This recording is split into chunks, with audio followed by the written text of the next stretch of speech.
नमस्कार दोस्तों, स्वागत है एक बार फिर से आपके अपने चैनल पर और सभी का एक बार फिर से लेटेस्ट अपडेट के साथ में हार्दिक हार्दिक अभिनंदन है। बहुत बहुत स्वागत है दोस्तों। बहुत ही महत्वपूर्ण जानकारियां हैं और जैसा कि हम सब जानते हैं कि पिछले कुछ समय से शिक्षा विभाग में बहुत भारी हलचल का दौर चालू हो चुका है, जहां पर डीपीआई के द्वारा वेटिंग लिस्ट को क्लियर किया गया था।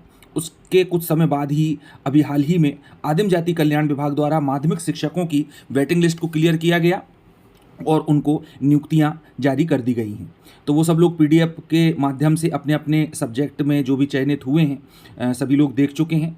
और इसके पहले भी मैंने वीडियो के माध्यम से आप लोगों को पूरी जानकारी दे दी है कि किस प्रकार से आप लोगों को पीडीएफ देखना है और सब्जेक्ट वाइज अपनी नियुक्ति जो कि संभागवार जारी की गई है अलग अलग विषयों में, चाहे वह कोई सी भी विषय रहे हों, गणित हो, विज्ञान हो, सोशल साइंस हो, हिंदी हो, अंग्रेजी हो इत्यादि।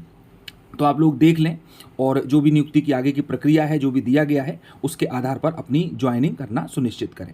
अब दोस्तों दूसरी जानकारी है कि गजट में प्रकाशित किया गया कि पात्रता की अवधि 3 से 5 साल कर दी गई है और मैं इसके बारे में और भी आगे बताऊंगा आप लोगों को। अब यहाँ पर समस्या ये है कि जब 2024 अगस्त तक की ये स्थिति रहने वाली है तो 23 में एग्ज़ाम लेने की बात कही गई है, नई पात्रता परीक्षा लेने की बात गवर्नमेंट के द्वारा कही गई है। तो उस हिसाब से यदि देखें तो जो 13,000 पद स्वीकृत किए गए हैं इस बजट सत्र में, वह किस पात्रता परीक्षा से लिए जाएंगे, इसके बारे में भी हम आगे बातचीत करेंगे।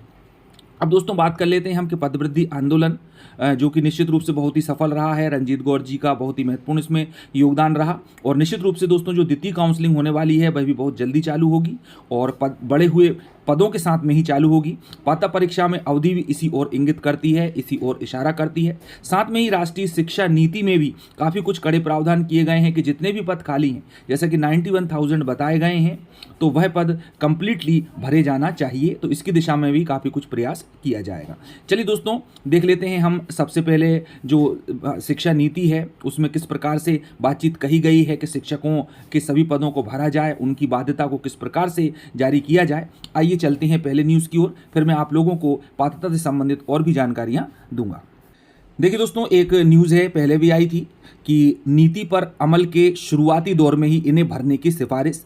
तो आइए क्या है जानकारी देखते हैं। तो राष्ट्रीय शिक्षा नीति के तहत राज्यों को भरने होंगे शिक्षकों के खाली पद।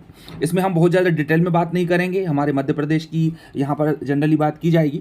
तो देखें आपके राष्ट्रीय शिक्षा नीति के अमल में जुड़े राज्यों को सरकारी स्कूलों में, गवर्नमेंट स्कूल की बात की जा रही है, शिक्षकों के खाली पड़े पदों को भी भरना होगा।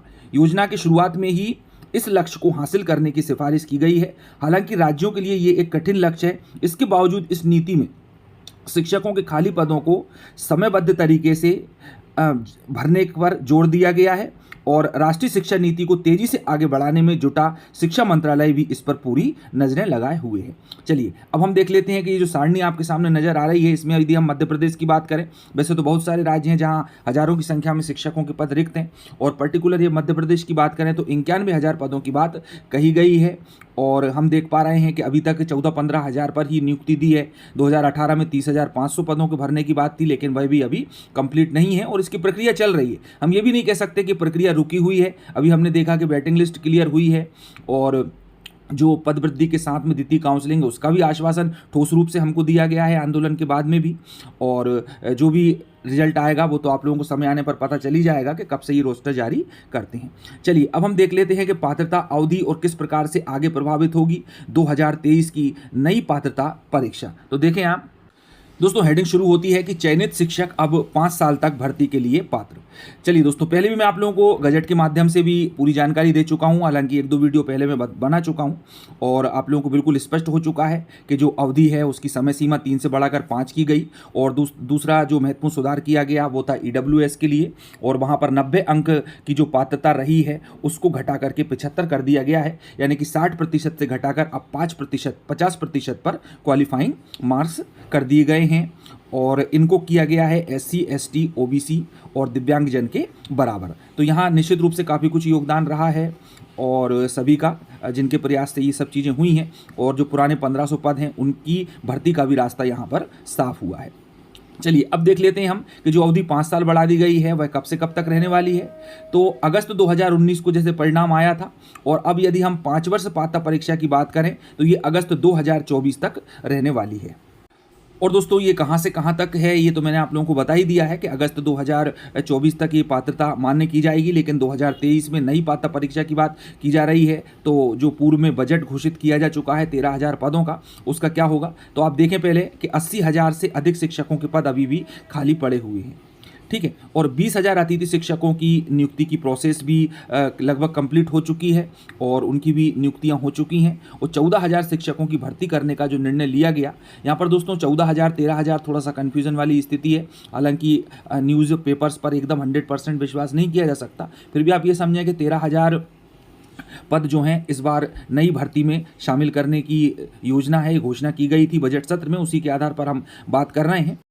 और दोस्तों यदि माध्यमिक शिक्षक के भर्ती जो पात्रता परीक्षा है उसकी वैधता की बात करें तो इसकी वैधता 26 अक्टूबर 2025 तक हो जाएगी।